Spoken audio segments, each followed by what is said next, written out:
नमस्कार, मैं डॉक्टर अभिनव तोमर, नवजात शिशु विशेषज्ञ, आस्था हॉस्पिटल बड़ौत।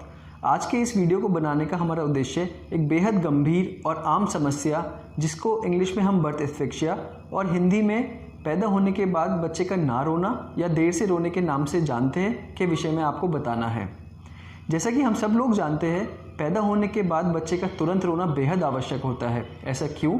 क्योंकि पैदा होने के बाद जब बच्चा रोता है, उस रोने के कारण उसकी धड़कन चलती है और उसके शरीर में ऑक्सीजन की मात्रा बढ़ती है।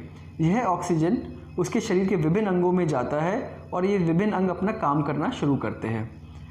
इन विभिन्न अंगों से मेरा मतलब है, यही ऑक्सीजन उसके दिमाग में जाता है और दिमाग नॉर्मल काम करना शुरू करता है। यही ऑक्सीजन फेफड़ों में जाता है, फेफड़े काम करना शुरू करते हैं। इसी प्रकार से दिल, गुर्दे, शरीर के और सारे अंग अपना काम करना शुरू करते हैं। अब ऐसा मान लीजिए, यदि यही बच्चा पैदा होने के वक्त ना रोए या देर से रोए तो क्या हो सकता है? देर से रोने के कारण इस बच्चे के शरीर में ऑक्सीजन की मात्रा कम हो जाती है और इसकी धड़कन भी कमज़ोर हो जाती है, जिस कारण से ऑक्सीजन इसके अंगों में नहीं पहुंचता और ये इसका शरीर और विभिन्न अंग कम काम करते हैं या काम करना बंद कर देते हैं। सबसे ज़रूरी बात यह है जानना है कि सबसे ज़्यादा और सबसे पहले जो अंग इसका ख़राब होता है या डैमेज होता है, वह होता है दिमाग। कम ऑक्सीजन के कारण दिमाग में सूजन आ जाती है और दिमाग का एक हिस्सा ख़राब हो जाता है, जिस कारण से यह बच्चा सुस्त पड़ सकता है और इस बच्चे को दौरे आ सकते हैं।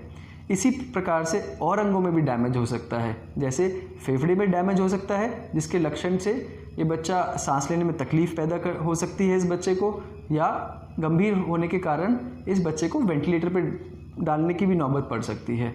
ऐसे ही दिल भी ख़राब हो सकता है, गुर्दों में भी प्रॉब्लम हो सकती है और शरीर के और हिस्सों में भी प्रॉब्लम हो सकती है।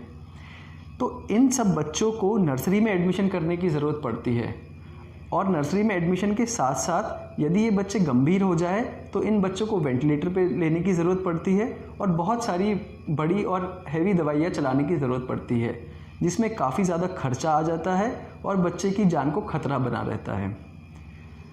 इन सब के बावजूद यदि बच्चा ठीक हो जाए तो इस बच्चे को भविष्य में और भी समस्याएं हो सकती है, जैसे यह बच्चे मानसिक रूप से कमज़ोर हो सकते हैं, इन बच्चों को दिखाई देना कम हो सकता है, सुनाई देने में प्रॉब्लम हो सकती है, चलने में प्रॉब्लम हो सकती है और बेहद तरह की समस्याएं हो सकती है।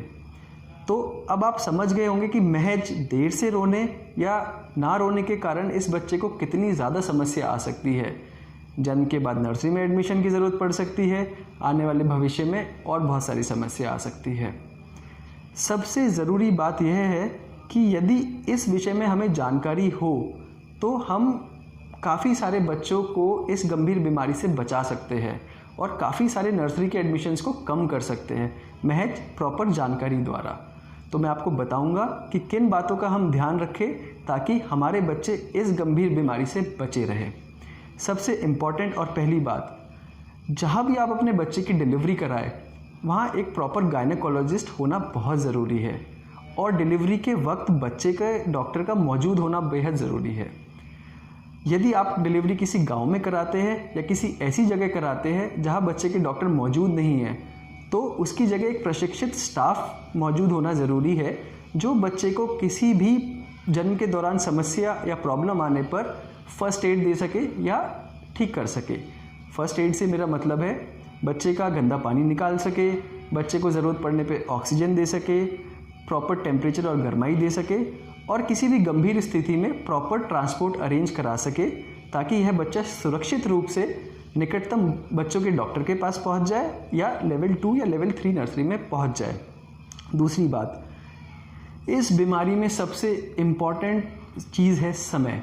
यदि बच्चा देर से रोता है या बच्चा नहीं रोता तो सबसे ज़रूरी है समय, क्योंकि जितनी देर इस बच्चे को हम इलाज दिलाने में करेंगे या जितनी देर में हम इस बच्चे को डॉक्टर के पास लेके जाएंगे, उतना इसके दिमाग में डैमेज बढ़ेगा, उतना इसके दिमाग में सूजन बढ़ेगी, उतना इस बच्चे को दौरे आने के चांस रहेंगे या इस बच्चे के और अंग खराब होने के चांस रहेंगे।